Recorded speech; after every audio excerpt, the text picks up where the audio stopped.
કાકીનું દાંપત્ય મેં વાત કરીને જોરદાર દાંપત્યો આખા દીમાં 10 વાર બાંધે ને 15 વાર સમાધાન કરે. એક દિવસ કાકા ટ્રેનમાં જતા હતા, ટ્રેનમાં ચેકિંગ આવ્યું. કાકાને કે લાવો ટિકિટ. કાકાએ ટિકિટ આપી. ટીટીએ જોઈને કે કાકા આ તો ટિકિટ જૂની છે. કાકા કે ટ્રેન ક્યાં તારી નવી છે? ટ્રેન કે 15 વર્ષ જૂની 10 વર્ષ જૂની હાલે તો મહિનો બી જૂની ટિકિટ ના હાલે. ટીટીને બોલાવવા માંડ્યા અને ટ્રેનમાં મજા હોય. હમણાં હું કાર્યક્રમ માટે ટ્રેનમાં જતો હતો, બાથરૂમ લાગે ટોયલેટમાં ગયો, ઉપર નજર કરી તો લખેલું હતું દુનિયા ચંદ્ર ઉપર પહોંચી ગઈ અને તમે હજી અહીંયા જ બેઠા જ. પણ કાકા અમુક વારી એવી જોરદાર સિક્સ મારે મને કે બટા સરકારે ગજબનો વિકાસ કર્યો છો. મેં કીધું અરે કાકા વિકાસની તો વાત કરો, જ્યાં જોવો ત્યાં. મેં કીધું તમે જોવો તો ખરા, 10 વર્ષ પહેલા માણસ નીકળતા ને અત્યારે નીકળે. મેં કીધું શેરી ભૂલી જાય. આપણા ગામમાં મેં કીધું 1 મહિનો આપણે પ્રવાસમાંથી ક્યાંકથી બહારથી આવીએ ને તો મેં કીધું આપણે સોસાયટી ભૂલી જાય, એટલો વિકાસ દિન પ્રતિદિન થાય છે. મને કે પણ એક જગ્યાએ વિકાસ નથી થયો. મેં કીધું કઈ જગ્યાએ? મને કે રેલવેમાં. મેં કીધું કાકા મેટ્રો ટ્રેન આવી ગઈ, એસી કોચ આવી ગઈ, સ્લીપર કોચ આવી ગઈ, ક્યાં નથી થયો? મને કે એક જગ્યાએ નથી થયો, લોકલ ટ્રેનમાં કે ટોયલેટમાં. મેં કીધું ટોયલેટમાં કઈ થોડો વિકાસ કરવાનો હોય? અરે મને કે તને ના ખબર પડે, ટોયલેટમાં જે કે સાકર બાંધેલી હોય છે ડબલાની, એ હજી એટલી ને એટલી ટૂંકી છે, આપણને કે ગંતવ્ય સ્થળ સુધી પહોંચતી નથી. એના માટે તમે કઈક વિચારો. ઉપર રજૂઆત કરી. ટોયલેટની મજા હોય મેં વાત કરી ને. એક જણો ટોયલેટમાં ગયો, લખેલું હતું વાંચનાર મૂર્ખ છે. આનું મગજ વયો ગયું કે ટોયલેટમાં આવું લખાતું હશે, આ જાહેર શૌચાલયમાં આમ લખાય વાંચનાર મૂર્ખ છે. બહાર નીકળો, ભીનું પોતું લઈ આવ્યો, ઘૂસી નાખ્યું, નીચે પાછું એને લખ્યું કે લખનાર મૂર્ખ છે. 2 વાર માણસો મારો ભાઈબંધ ભાણો ટ્રેનમાં જતો હતો. મને કે મંથનભાઈ ટ્રેનમાં મારા 2000 રૂપિયા પડી ગયા. મેં કીધું ભાણા સિસ્ટમ છે, સુવિધા છે, હાકર ખેંચાય ને? મને કે હાકર ખેંચીતી ને પણ પાણી પડ્યું. પછી ખબર પડી ટોયલેટમાં બેઠો તો મારો બેટો. અમારા ગામડાની વાત કરું, ગામડું કેવું હોય કે ગામડાની વસ્તી નાની હોય, ઘરે ઘરે જ્ઞાની હોય, આંગણીયા આવકારો હોય, મહેમાનનો મારો હોય, ચા પીવાનો ધારો હોય, વ્યવહાર એનો સારો હોય, રામ નામનો રણકારો હોય, જમાડવામાં પડકારો હોય, સત્સંગ મંડળી જામી હોય, બેસો તો સવાર સામી હોય, વહુને સાસુ ગમતા હોય, ભેરા બેસી જમતા હોય, આવી માની મમતા હોય. મોઢે બોલું માં ત્યાં તો હાચે નાનપણ સાંભળે, પછી મોટે તણી મજા મને કડવી લાગે કાગડા. આ ગામડાની મજા હોય. પણ અમારા ગામડાની એક વાત કરું, અમારા ગામડામાં એક બોકડો છે, એવો બોકડો શેરીમાં નીકળે એટલે શેરી હુતી હોય તો જાગી જાય.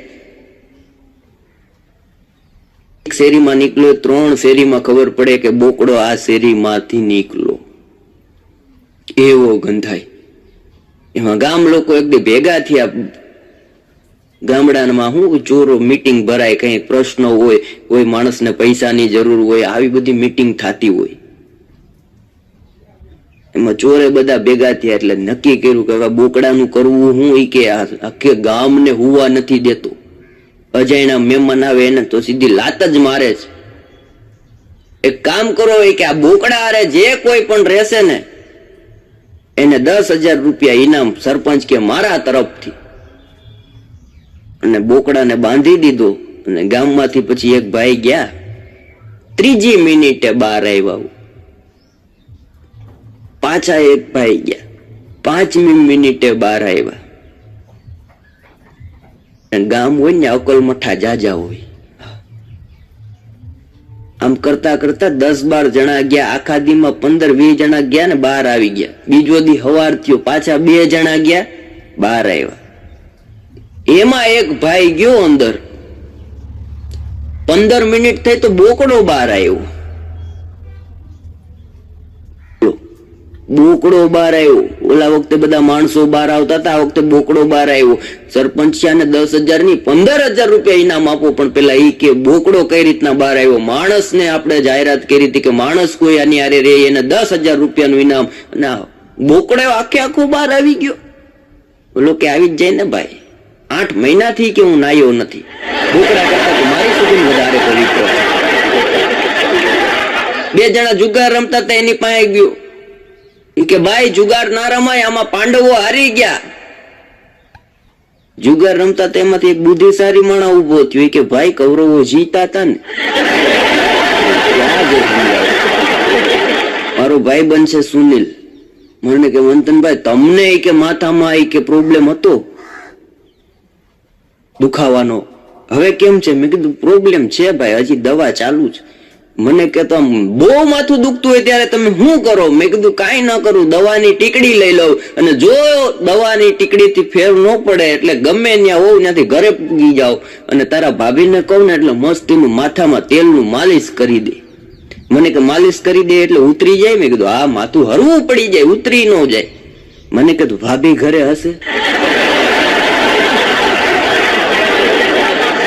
અઘરો છે, એને માથું હમણાં દુખતું હતું. મેં કીધું એક કામ કર, યોગાસન ચાલુ કરી દે ને સુનિલ, મને યોગ થી મટી જાય. મેં કીધું હા મટી જ જાય ને. મેં કીધું હારા હારાના રોગ વયા ગયા, આ તો તારું માથું છે.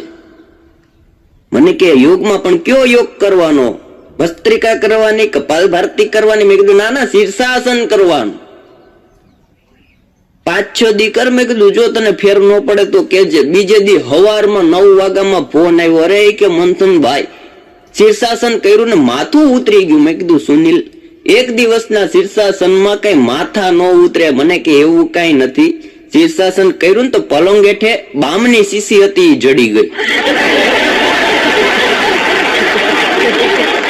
એટલે આપણે આમાં સમજણ રૂપી શીશી આપણી બધાની ક્યાંક ગાયબ થઈ ગઈ છે સાહેબ. એટલે આવા પ્રોગ્રામો થતા હોય, સારી કથાઓ ચાલતી હોય, સારા પ્રોગ્રામો જોવાતા હોય, એમાં આપણી સમજણની શીશી ગોતવાની.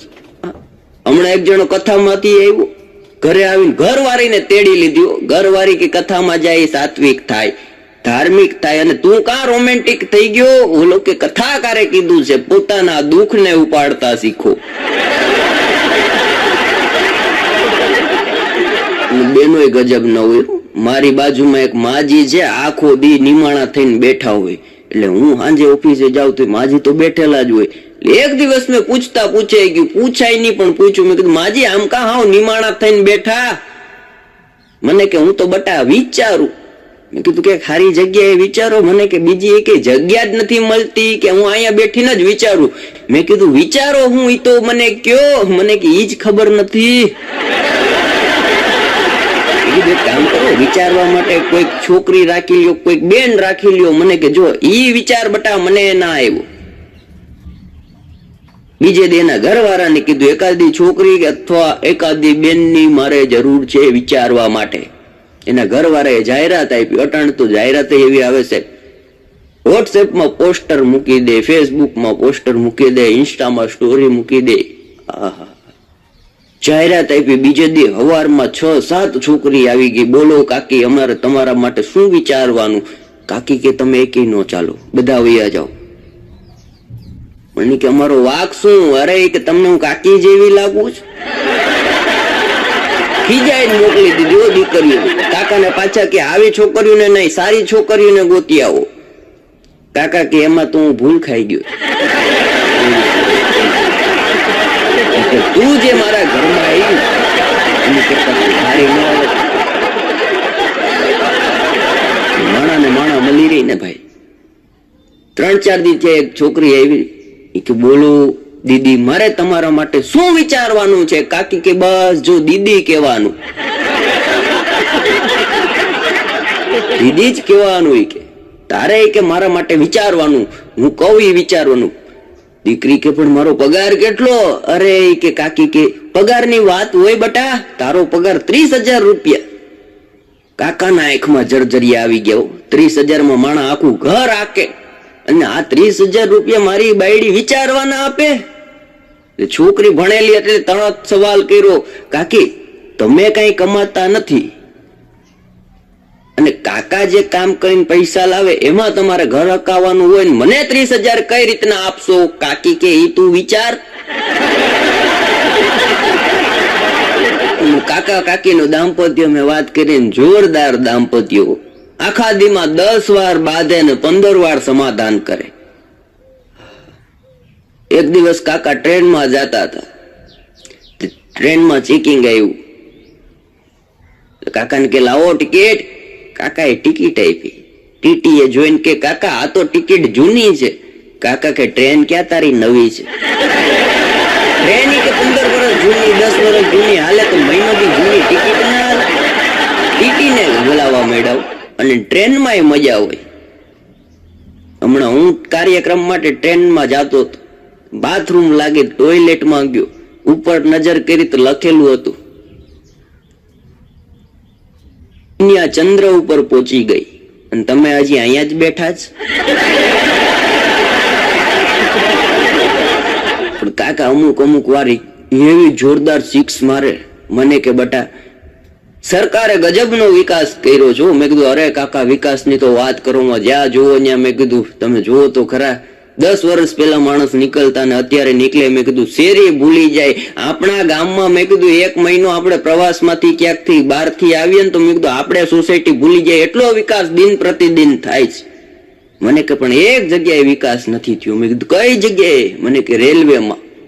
મેં કીધું કાકા મેટ્રો ટ્રેન આવી ગઈ, એસી કોચ આવી ગઈ, સ્લીપર કોચ આવી ગઈ, ક્યાં નથી થયો? મને કે એક જગ્યાએ નથી થયો. લોકલ ટ્રેનમાં કે ટોયલેટમાં. મેં કીધું ટોયલેટમાં કઈ થોડો વિકાસ કરવાનો હોય? અરે મને કે તને ના ખબર પડે. ટોયલેટમાં જે કે સાકર બાંધેલી હોય છે ડબલાની એ હજી એટલી ને એટલી ટૂંકી છે. આપણને કે ગંતવ્ય સ્થળ સુધી પહોંચતી નથી. એના માટે તમે કઈક વિચારો. અને ઉપર રજૂઆત કરું. ટોયલેટની મજા હોય મેં વાત કરી ને. એક જણો ટોયલેટમાં ગયો લખેલું હતું વાંચનાર મૂર્ખ છે. આનું મગજ વયો ગયું કે ટોયલેટમાં આવું લખાતું હશે. આ જાહેર શૌચાલયમાં આમ લખાય વાંચનાર મૂર્ખ છે.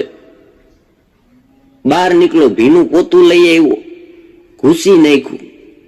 નીચે પાછું એને લખ્યું કે લખનાર મૂર્ખ છે. 2 વાર માણસો મૂર્ખ થઈ ગયા. મારો ભાઈબંધ ભાણો ટ્રેનમાં જતો હતો. મને કે મંથનભાઈ ટ્રેનમાં મારા 2000 રૂપિયા પડી ગયા. મેં કીધું ભાણા સિસ્ટમ છે, સુવિધા છે, હાકર ખેંચાય ને? મને કે હાકર ખેંચી હતી ને પણ પાણી પડ્યું. પછી ખબર પડી ટોયલેટમાં બેઠો તો મારો બેટો.